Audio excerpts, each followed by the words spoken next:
Here we are just weeks away from the opening day of trout season here in Pennsylvania. And fortunately, it is a very busy time of the year here on the farm. We have 18 calves on the ground right now.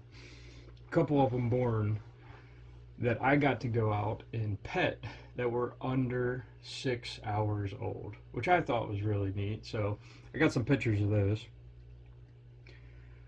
5 years ago, I introduced myself into tight line specific fly fishing by buying this $200 and some moonshine rod, which actually I ended up catching a lot of fish on. I'm pretty happy with the rod, but I think I'm asking too much of it.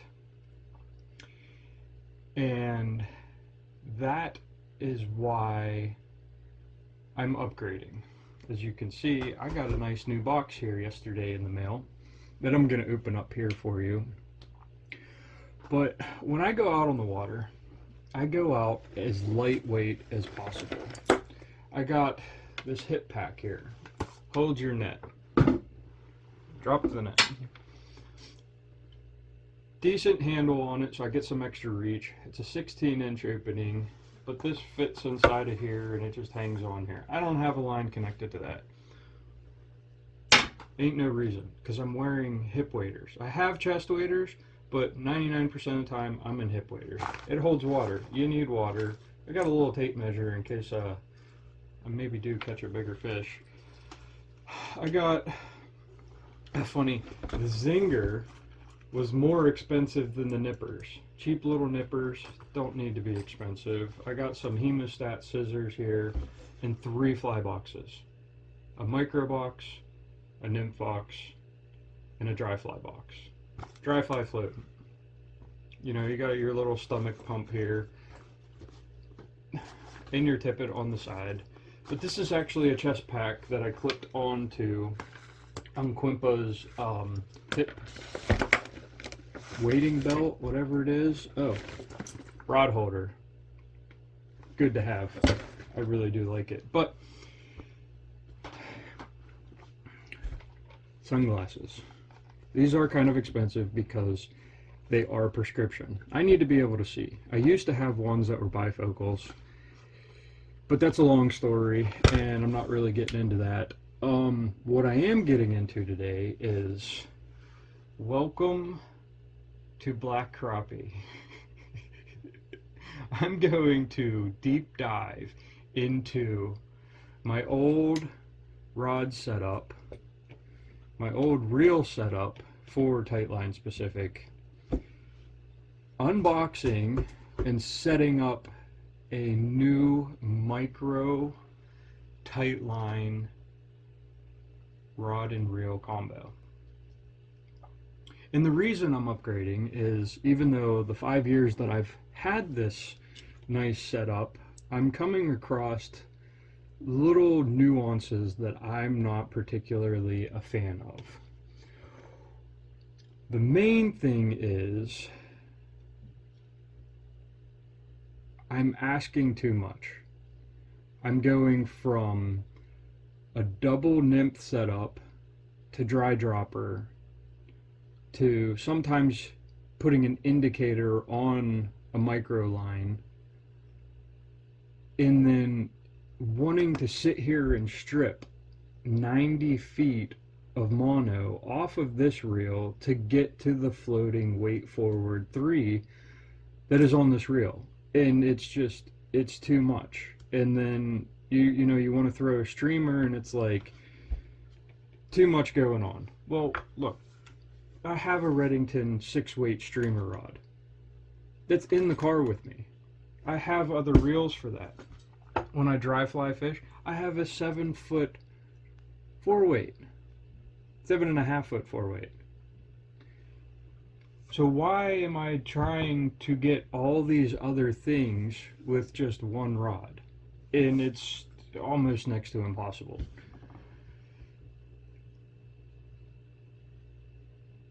Because of limitations and time spent switching between them all instead of just going back to the car, grab that different rod, grab that different reel, set that pole up, or even have them set up in your car and just grab them and go, or take two rods with you. Sometimes that's a pain because you get out in the water and you have two rods on you.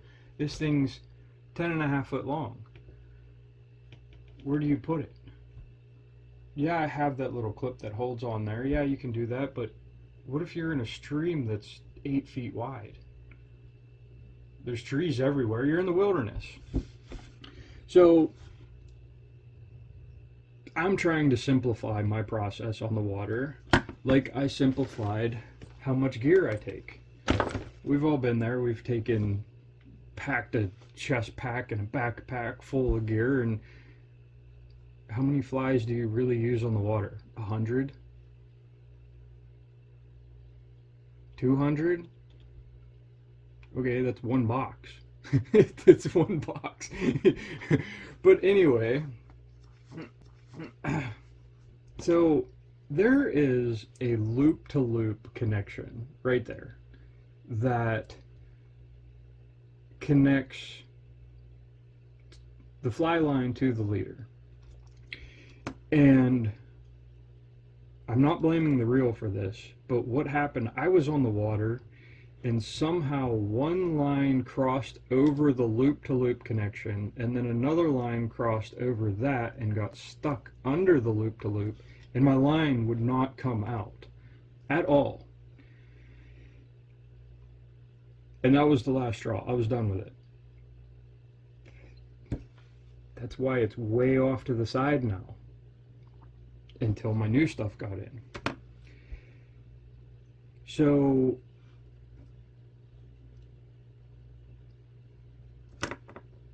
I believe it's time to keep this a dedicated 3-weight line. You could do some nymphing with it, but this is mainly going to be for dry flies. And honestly, when I put it on the rod here,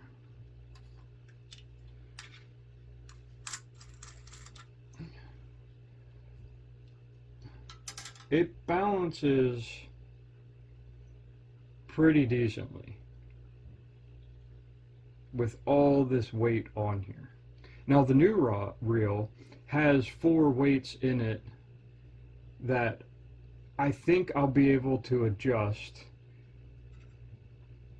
and be able to balance even better, even though it's going to be literally a spool of mono going into a lighter side. I think it's 17 pound. I'm going to do a whole spool of 17 pound, go down to 12, do like maybe 25 feet of 12, just so that I don't have knots going through my guides, even though I do put UV resin on them.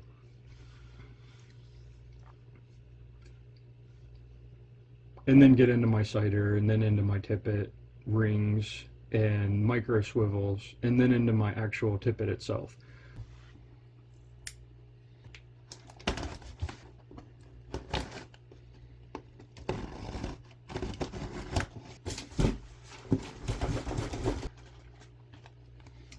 Got 2 stickers. Oh, and here's the reel.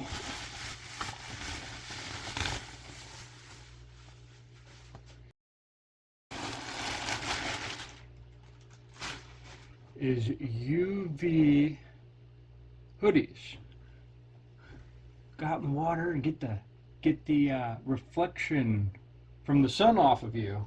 So the first thing I want to do is I want to spool all of this off of there, and to do that I'm going to spool it all off into a bucket, because there's like 90 feet here, and instead of me just fast forwarding through all of this, I'm going to just hit stop. Alright, so there's the loop-to-loop connection. And I'm just going to put this off to the side over there. Black. Well, right here is gloss, where it says all the names and stuff, and then it goes into a matte black. And cork feels good. Obviously, I got to get my fly tying scissors and sit here and cut off the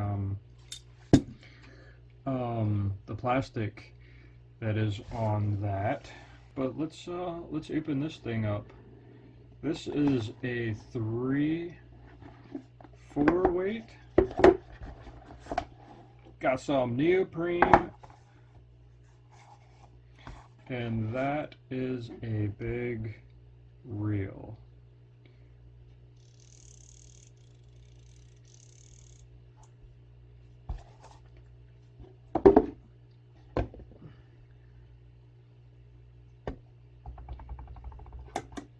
It's definitely a bit bigger than the Orvis, but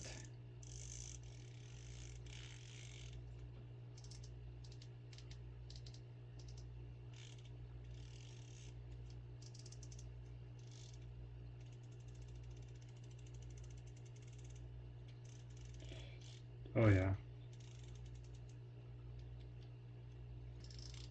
1 full turn, 2 full turns, and maybe a quarter, 2 1/4 turn of drag. It feels smooth. Alright, so I'm guessing unscrew this.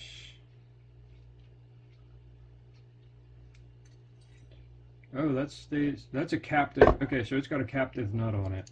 That's really neat. Okay, so what I'm going to do is, I lost it. Here it is. So this is Cortland's Camo 15 thousandths of an inch. Okay, so what I'm going to do is I'm going to take this, and this is directly to the line, so you got to go through, this way. Okay, so this is going to go through here, and what I'm going to do is I'm going to make a snail knot, which is you double over the line, and then you make a loop, and then you feed through that loop, but I did the loop the wrong way.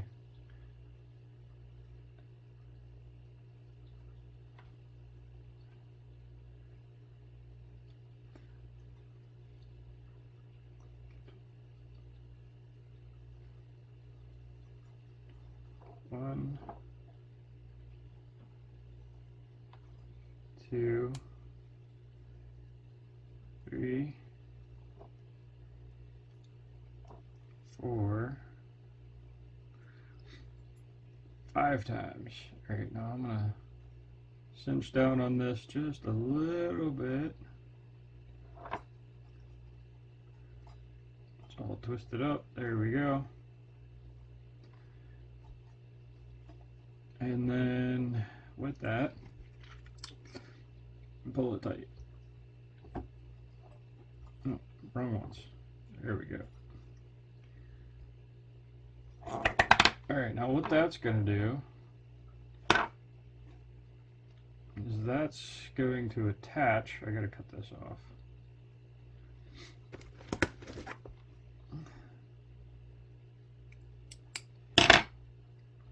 To the spool. But how I'm going to do it is I'm going to make one loop and cross over it and do a double loop. So now I have a double loop snailed, and this is going to go right onto here, and then this first loop, it's already in there, and then this one's going to plate down on that. I'm going to feed this line back through here to tighten this captive nut back up. And then now I'm going to sit here and wind up.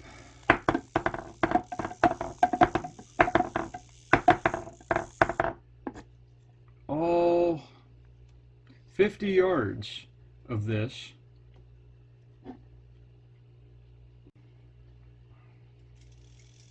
Alright, now I got 50 yards of this wrapped up on here. So, what is on this spool, I'm going to take and I'm going to cut this loop to loop out of here, and then actually pull the rest of the mono from the loop to loop out. And now I have my dry reel set up. I mean, I can nymph off of it, but dry reel set up. Now I'm going to take this and I'm going to blood knot these two knots together.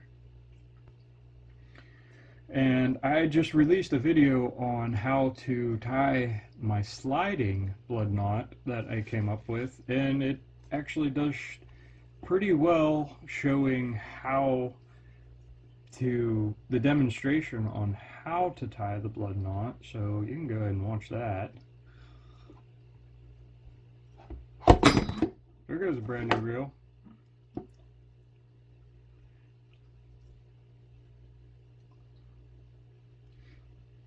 And this is 17 pounds, so it's only a 4-turn. And bring that all together.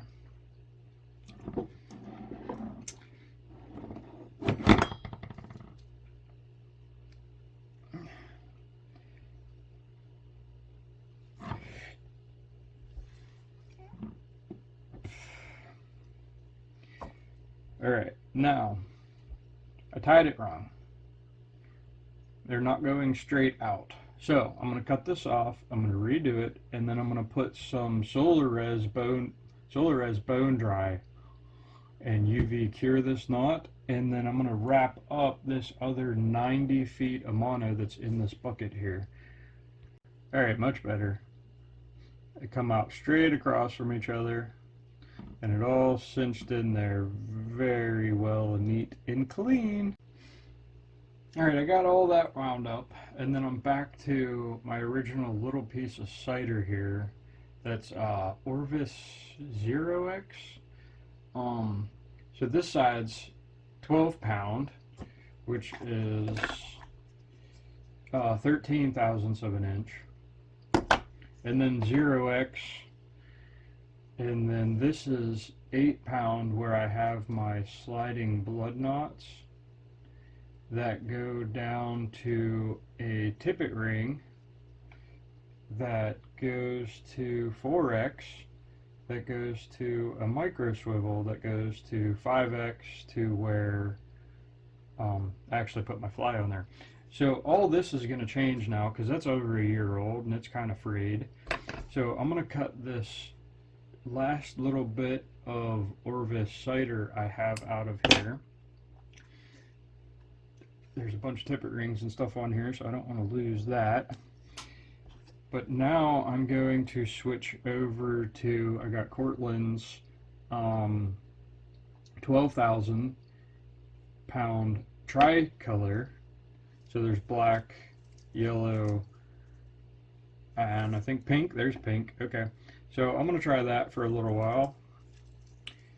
And I'm going to tie a section of that directly onto here, and then retie all my tippet rings and micro swivels and all that setup going. But I don't think I need to show that on camera, because I've done that multiple times. I have probably 3 videos. Why do I still have this on?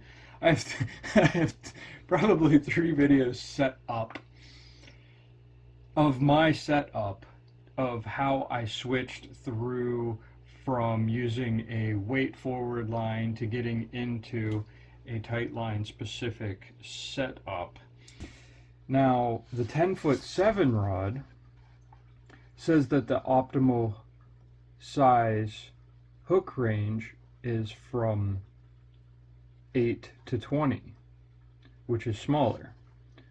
Tippet range is the same, 5 to 7X. And in the rod application description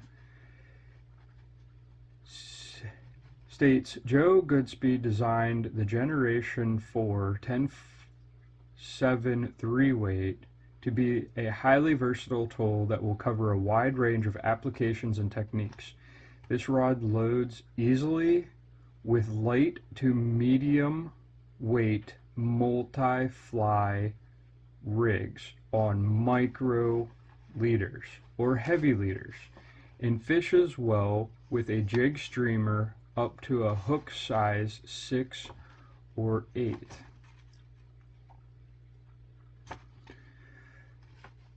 As well as the 11-foot 1, the 10-foot 7 3-weight model will cast overhead with a true 3-weight fly line and has perfect action for dry dropper rigs. And it can also handle small indicator with nymph rigs, too heavy to support a dry fly. And it come to my conclusion that I ordered the wrong rod. And I went through the process of wanting to return it, and here we are on the 26th. It is a Thursday, less than a week later, and I got a new box in. It's a little bit smaller, but it came in. So I'm going to open this up.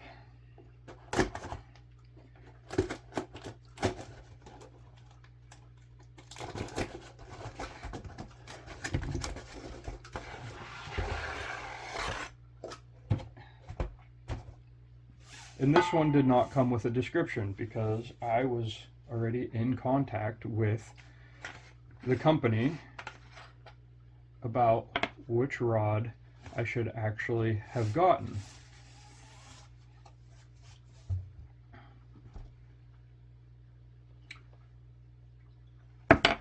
So, I'm going to open this up.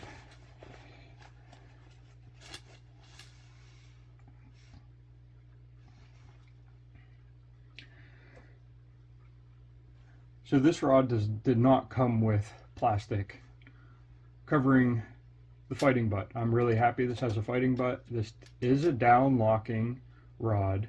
It has dual locking rings on it, which I'm not too worried about because I'm like, it's not really a streamer rod for me. It's not a spay rod. It's not a big two-handed thing where I'm always paying attention and mending my line. So I'm always fidgeting with my stuff, and I know if my reel is getting loose or not. But we have, come on, focus. I have the new Generation 4.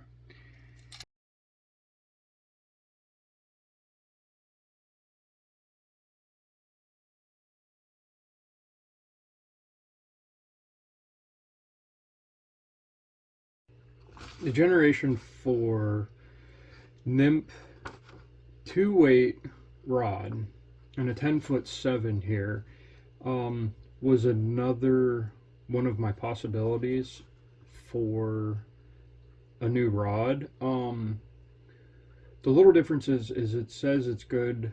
The hook size is good from 12 to 24. The tippet ranges from 5x to 8x, which means that it's going to have a lot better tippet protection. The only thing that it does not do is it is not meant for dry dropper or indicator work. It still says that the rod loads easily with small to medium sized flies or multi-fly rigs on micro leaders, which that's pretty much what I do. But every once in a while I do get into indicator work. So maybe in the future I might order a 2-weight rod in a couple years. But for now, this is the last box. What happened was when I went through the return process,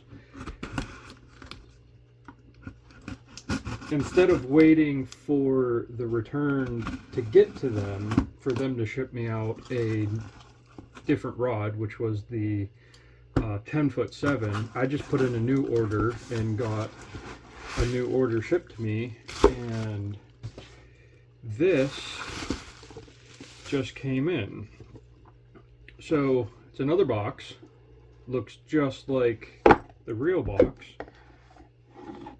but instead of another reel, I got a spare spool. So now, if I choose, I can put a weight forward floating line on this and just have to carry the spool, the spare spool, in the bag instead of another reel that is in the car. So does it matter much? Probably not. Being less than a week away from opening day, I am really excited to be able to use a complete new setup, especially from somebody who took years to sit down and design and test and properly identify the rods that this company has to offer. Moving into the future, who knows? But I'm definitely going to have a lot of fun and get out and enjoy the outdoors. I'll see you in the next one.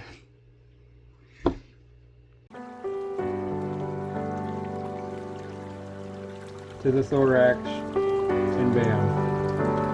And then this one's going to plate down on that. It's an alien! Actually, I'm just going to wet my fingers. And let them on it. There. Everything's cinched up, nice and tight, and everything's still.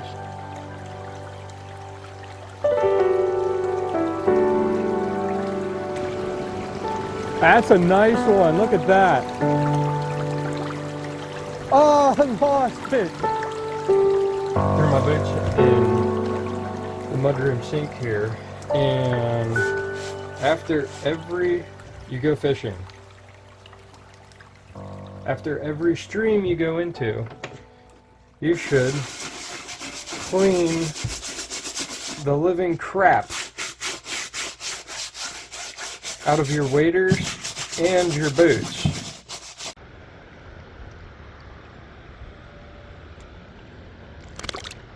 There he goes.